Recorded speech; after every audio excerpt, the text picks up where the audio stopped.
গল্পের নাম তোমার আমার প্রেম। প্রতিদিনই ওর থেকে ফলো করে, ওর থেকেও ব্যাপারটা বুঝে, কিন্তু চুপ করে থাকে।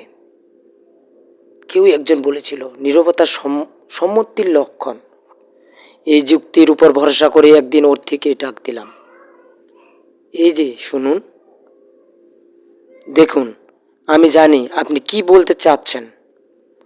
অহেতুক নিজের জীবন নষ্ট করবেন না, এসব আমার কোনো আগ্রহী নেই। কথাগুলো শেষ করেই সে চলে গেল। আমি বোকার মতো তার গমনের পথে তাকিয়ে থাকলাম। মনে মনে বলতে লাগলাম, কোন কথায় বলেছিল নীরবতা সম্মতির লক্ষণ। যাই হোক, অর্থের পিছু ছাড়িনি। ভালোবাসা সুতরাং হাল ছেড়ে দিলে হবে না।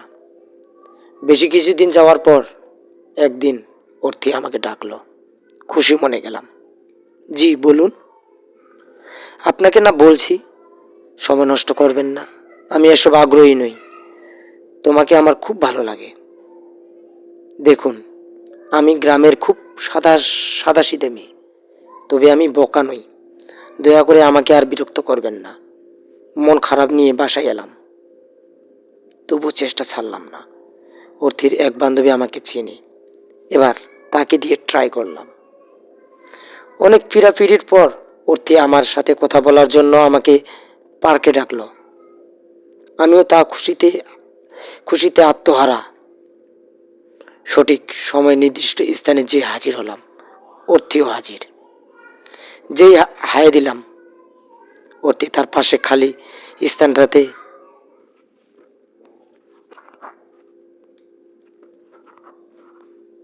বসতে বললো। বসলাম। হ্যাঁ, কতটুকু ভালোবাসেন? অনেক অনেক অনেক। কয়দিন থাকবে এই ভালোবাসা? দিল বাস। কখনোই ফুরাবে না যেদিন লিটনের ফেটনিতে পারবেন সেদিন ফুরাবে। দেখ, হাতের পাঁচ আঙ্গুল সমান না। এখানে লিটন ফেটনিতে বলা হয়েছে মা, সেখানে একটি আবাসিক হোটেলে যাওয়ার কথা বলা হয়েছিল। এই ডায়লগ অনেক অনেক পুরনো। এসব ভালোবাসা ফ্ল্যাট পর্যন্ত টিকে থাকে না। আমার ভালোবাসা ফুরাবে না। তাহলে চলুন লিটনের ফ্ল্যাটে, তারপর দেখা যাবে এটা ভালোবাসা নাকি অন্য কিছু। মেসাজটা বিগড়ে গেল। থাক, লাগবে না ভালোবাসা। আগের ভালোবাসার সম্মান দিতে শিখুন, তারপর নয় ভেবে দেখা যাবে। আর কখনো ডিস্টার্ব করব না।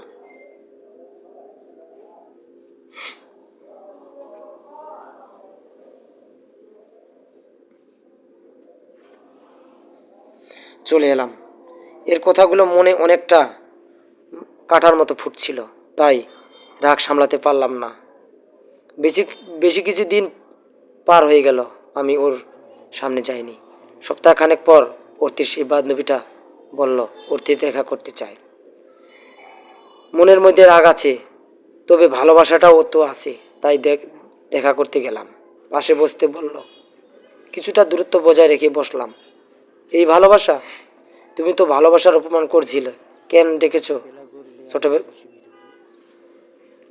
একটা গল্প শোনাবো, সময় হবে? অর্থের করুণ মুখে সব বলল যে হ্যাঁ বলুন। একটা মেয়ের গল্প। বলুন। মেয়েটা হাসি খুশি থাকতো। তাদের পরিবার ছিল যৌথ। বাবা মা, দাদা দাদি, চাচা চাচি, চাচাতো ভাই বোন, এ নিয়ে তাদের যৌথ পরিবার। এক বাসাতেই থাকে। পুরো বাড়ি নেচে বেড়াতো মেয়েটা। সবাই খুব ভালোবাসে। পরিবারের মধ্যেই সে একমাত্র মেয়ে। কিন্তু হাসি খুশিটা বেশি দিন কাটলো না। মেয়েটার চাচাতো ভাইয়ের কুনজর তার উপর পড়ল। ভাই শব্দটার অপব্যবহার করে সেই ছেলেটা দুষ্টামির আড়ালে সবসময় মেয়েটাকে স্পষ্ট করে। কিন্তু মেয়েটা কখনো খারাপ ভাবেনি, কারণ ছোটবেলা থেকে একসাথে বড় হয়েছিল, তাই ছোঁয়াছুঁইটা এটা সাধারণ ব্যাপার। তবে ছেলেটার মনে যে অদ্ভুত লোভ জন্যে তা মেয়েটা ভাবতে পারেনি। অতঃপর সেই অনাকা কিন্তু দিনটা এলো। বাড়িতে সবাই মেলায় গেছে। বাড়ি দাদা দাদি কানে শুনে না। আমার দাদা দাদি। মেয়েটা ছিল অসুস্থ থাকার, মেয়েটি যায়নি। অন্যদিকে চালাকি করে ছেলেটা বাড়ি ফিরে এলো। তারপর উচ্চ সুরে গান বাজনা শুরু করে কিছুক্ষণে পর মেয়েটার রুমে গেল। দুজনে কথা বলতে লাগলো। হঠাৎ ছেলেটা ক্ষুধার্ত পশুর মতো মেয়েটার উপর ঝাঁপিয়ে পড়ল। মেয়েটা কল্পনা করতে পারেনি যে এমন কিছু হতে পারে। মেয়েটা চিৎকার শুরু করলো, কিন্তু লাভ হলো না। উচ্চস্বরে গানের ফল মেয়েটা চিৎকার করে দেওয়ালের চারধারে বন্দি। ছেলেটা নিজের ক্ষুধার্ত নিবারণ করে পালিয়ে গেল। মেলা থেকে ফিরে এসে মেয়েটা মা চিৎকার করে উঠল। মেয়ের এই দশাটা দেখে মেয়ের বাবা তখন হার্ট স্ট্রোক করে এবং দুজনকে হাসপাতালে নিয়ে আসা হয়। চোখের কোনায় জমে থাকা পানি মুছে অর্থী আবার বলতে শুরু করলো। অন্যদিকে বাবার মৃত্যু খবর জড়িত মেয়েটা পরিবার সবাই বলে দিল। পরিবারের বড়রা ব্যাপারটা পুলিশকে জানালো। পরিবারের মধ্যেই রাখলো। পারিবারিক সালিশ হলো। ছেলেটা মেয়েটাকে বিয়ে করবে। বাবার মৃত্যুর কারণে বিষয়টা পারিবারিকভাবে চুপিচাপি বলা হয়। পরে ধুমধাম করে আয়োজন করা হবে, কিন্তু বিয়ের আগের দিনেই ছেলেটা পালিয়ে গেল। এবার পুলিশকে কিছু জানানো হলো না। আবার পারিবারিক সালিশ হলো। মেয়েটার ভরণ পোষণের দায়িত্ব তার চাচি নিল। তারপর মেয়েটাকে পড়াশোনার শহরে পাঠিয়ে দিল।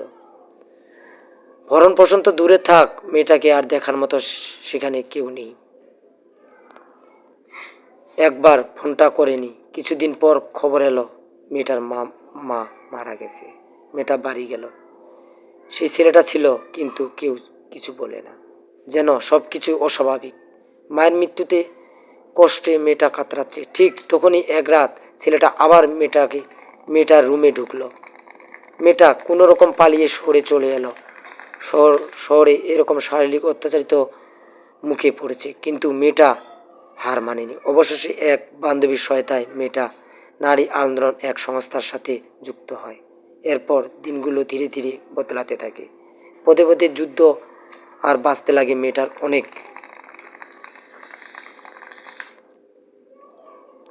তুমি এমন মেয়ের মনে ভালোবাসা থাকতেই পারে, বুঝতে বাকি রইল না। এই গল্পটা আর্থির। আমি শুদ্ধ হয়ে অর্থীর দিকে তাকিয়ে রইলাম। মুখ দিয়ে একটু শব্দও বের হলো না আমার নীরবতা থেকে। অর্থী বলল, এমন মেয়ের পিছনে সময় ব্যয় করা বোকামি, তাই বলে সময় নষ্ট করবেন না। অর্থী উঠে চলে গেল। আমি কিছু বলতে পারলাম না। পরের দিন বাবা মাকে নিয়ে অর্থী ও নারী সংস্থার কাছে সেখানে হাজির হলাম, সাথে বাদ্যযন্ত্র। অর্থী আমাকে দেখে বেশ অবাক হলো। বিষয়টা সেখানে পরিষ্কারভাবে তাকে বললাম। বিয়েটা হয়ে গেল সেখানে এক মহিলা। অর্থী গার্ডিয়ান ভূমিকা নিল, সাথে আমাকে হুমকি থ্রেটও দিল। যদি ধোকা দাও তবে বাংলাদেশের যেই জেলাতেই থাকো, কোনো খুঁজে তোমার উপযুক্ত শাস্তি দেব। লম্বা থ্রেট পর বিষয়টা শেষ হলো। আমি আমার বাবাকে সব খুলেই বলেছি। অর্থীর জীবনী শুনে আম্মু রাজি হয়েছে, আর আম্মু হ্যাঁ মানে আব্বু হ্যাঁ। তাদের প্রেমের বিয়ে তো তাই। বাসঘরে ঢুকলাম। অর্থী আমার পায়ে পড়ে কাঁদতে লাগলো। সালাম করে অবাক হতাম না, কিন্তু কাঁদতে লাগলো তাই অবাক হলাম। উঠলাম, চোখের জলগুলো মুছিয়ে দিয়ে বললাম, চোখের জল কেন? আমি ভাবিনি তুমি আমাকে এত বেশি ভালোবাসো। অনেক বেশি ভালোবাসি, যা দেখা সম্ভব না। এভাবে আজীবন বেঁচে যাবে তো? হ্যাঁ, যাব।